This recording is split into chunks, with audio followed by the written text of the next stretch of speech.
Bank of America says that Hasbro continues to destroy customer goodwill and talks about the stock could crash 29% as it dilutes the value of Magic the Gathering. It also talks a little bit about what's going on with Dungeons and Dragons and the over monetization of the brands. It's a great article. We're going to be diving into it today. So, for those of you who are returning visitors, thanks so much for coming back. Thanks so much for those of you who are supporting the channel with memberships and super thanks and beyond. If you're new here, don't forget to like, subscribe, and hit that bell icon so that you can continue to stay up to date in all things related to Dungeons & Dragons, tabletop video games, TV shows, book series, and beyond. More at the end on how you too can become a member to support the channel. In the meantime, let's dive into this. This is over from markets at businessinsider.com. So it says here that Hasbro continues to dilute the brand value of its popular Magic the Gathering card game, according to a Tuesday note from Bank of America, which says that the company faces a steep decline in its share price if it continues to destroy customer goodwill. Now, for those of you who've been following along with the chaos surrounding the OGL, that's recent. The stuff related to Magic the Gathering is from last year, and it does pertain to the overall conversation because even though the Magic the Gathering outcry wasn't nearly as loud as the Dungeons and Dragons outcry, it's nevertheless an important part of the story related to Hasbro and Wizards of the Coast. We're going to be diving into that as we get deeper into this article. So the bank reiterated its underperforming rating for Hasbro and its $42 price target, which represents a potential downside of 29% from current levels. This is back in November. They warned that Hasbro was killing the golden goose by over monetizing Magic the Gathering. We talked about that report, I think about 2 weeks ago, where they basically went in and said, look, you didn't grow the audience for Magic the Gathering. What you did is you squeezed all of your existing customers and generated more profit from them. But that's not actually growth. That's short-term profit. That's not actual growth. So they devalued the stock, knocked the stock down a little bit, and they continue to have it listed as underperforming because of this. So they are currently over monetizing the brands within its Wizard segment, according to Bank of America, which includes Dungeons and Dragons. Specifically, the quote says, within its Wizards segment, Hasbro continues to destroy customer goodwill by trying to over monetize its brands. The bank said that while it pre announced negative earnings, the stock is still not de risked because there are a host of outstanding issues. They went on to explain, we remain especially cautious on Hasbro's Wizards segment, given its over-monetization of Magic and their recent similar tactic with D&D proposing changes to its licensing agreement, which led to substantial pushback from the community, including calls to boycott the D&D movie.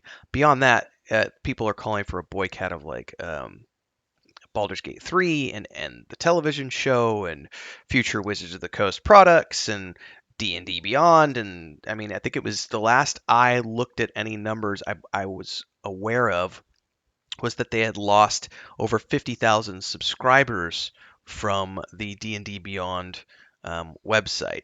Now, I haven't heard anything in the past couple of weeks, so I don't know if that bleeding eventually stopped, but we reported on that a while back, so you can check the past videos on that if you want to learn more. They refer to here the stuff that we've been reporting on for the last few weeks, which is the OGL fiasco. The idea that they wanted to come in and take 25% of the profits from anyone who is using the OGL is the exact same tactic or a similar tactic that they use with Magic the Gathering. Rather than trying to grow their audience and grow their base of operations, they tried to squeeze everyone else who was in here. And they made it sound like some great deal.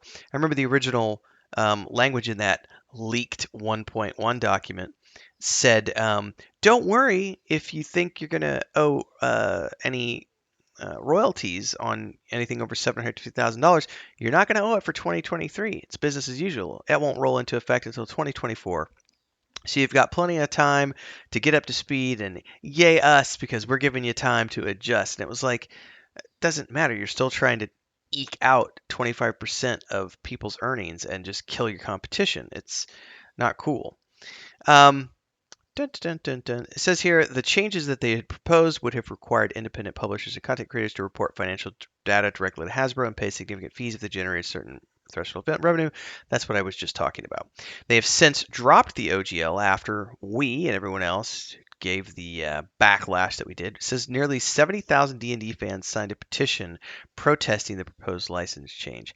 This says the snafu by Hasbro validates the Bank of America's view that management at the toy company remains willing to risk customer loyalty for short-term profit.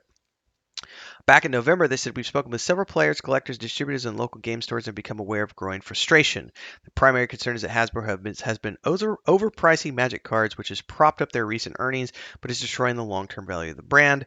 And this is now exacerbated by what they've been doing with Dungeons and Dragons, which is why they continue to have it listed as an underperforming. Oversupply of Magic cards means card prices are falling, game stores are losing money, collectors are liquidating, and large retailers are cutting orders. The bank names weak fan engagement for Hasbro's brands and fading appetite for Magic releases as key downside risks for the stock. Now, on top of that is now the weak appetite for any upcoming Dungeons and Dragons products, as well as the film, the television show, video games, so on and so forth. I don't know if anyone's actually going to be buying the new book that just got announced the other day. I haven't seen any positive affirmation of that on their Twitter channels and beyond. That was the let's look at that Twitter.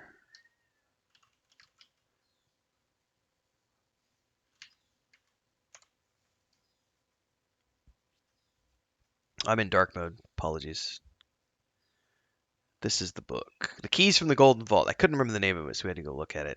I haven't seen a lot of publicity about this yet. I've seen them mention, but I haven't seen anybody saying that they're going to be going out and buying it yet. So the prediction from Bank of America that people aren't wanting to purchase any Magic the Gathering cards and they're not engaging with the brand in the way they used to do is the same projection that's happening right now with Wizards of the Coast and the Dungeons and Dragons brand, because we have people wanting to boycott Larian Studios' Baldur's Gate 3, the upcoming film. Nobody wants the TV show to go ahead now. And I've heard a lot of rumors about the upcoming book. And people have been generally upset from what I've understood from the past few modules that have launched as well, saying that they're really not up to snuff with previous volumes, that they're just not as good, the art's not as good, there's not as much content, the content's not as good. There are lots of things to consider. In short, given that the company had seen short-term profit gains with Magic the Gathering, they attempted to do with Dungeons and Dragons, which related to them, as they say over in the analysis report.